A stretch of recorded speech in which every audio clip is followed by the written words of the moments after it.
Hey everyone, welcome to my channel. I'm Christine. Today I want to offer an oracle reading to tap into the energies and what I'm feeling for the rest of this week because I didn't catch you all on Monday. So midweek to the rest of the week, I've already shuffled and I had pulled 2 cards.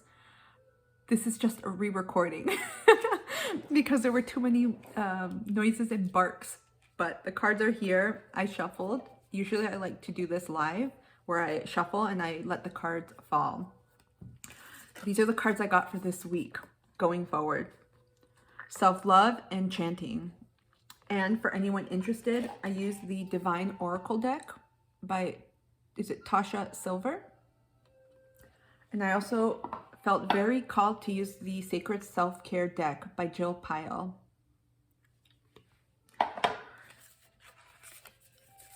So I was very connected to these cards. I just felt it. This is a time right now. We're in the Piscean season, the season of Pisces, for another few weeks. It's a time to go inward, to really focus on healing, releasing. Things may be coming up for you at this moment. You may be feeling triggered in different areas of your life by different people, wondering what the hell's going on, why you're feeling this way. You may be even more emotional, experiencing vivid dreams, more, I'll say, supernatural encounters, spiritual encounters. You may be getting messages if you are intuitively open and inclined, and I think everyone is. So it's something that can always be cultivated. So the self-love for me, it's important. It speaks to going back to self. So many of us, and I speak for myself too, it's something that I worked hard to overcome. We focused a lot on other people. And at the end of the day, many of us don't have a lot in our cup. And ironically, my cup has little hearts. My cup of tea. We don't have a lot of love to give to ourselves. But you got to ask yourself, why? Because the first person, even if you're a parent, and I know it's hard, especially if you have young kids. I have a 17-year-old. It's a little bit different, but I remember when you have young kids, that's the first thing you think of. Or even if you're a fur mama or a fur dad, you think of your pets, and I'm a pet mama too, to take them out. But you got to think of yourself every morning. Give yourself the gift of something for yourself. That could, even after returning from walking the dogs or taking care of, maybe feeding your children, take care of yourself in a way that nurtures you. That's a form of self-love and expression.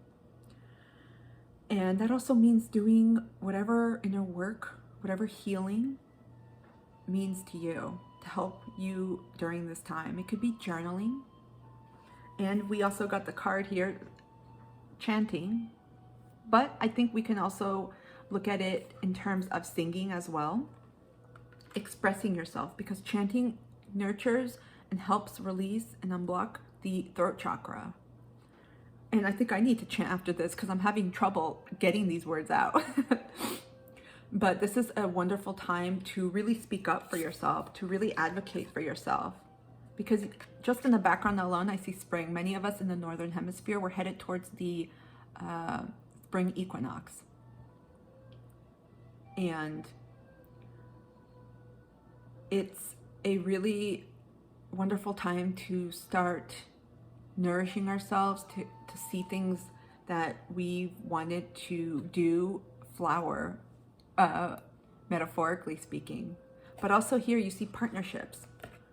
Self-love, a lot of the times people wonder what it is. I can do so many videos on this because if you're just starting out on your self-love journey, it may feel very, very foreign. It may feel uncomfortable and you're like, I got too much on my plate. I got way too much to do. I have to work. If you're a single parent like I am, you're just like, nope, it can wait. I can't take a bath. I can't journal. I meditate. I'm gonna have to do that later.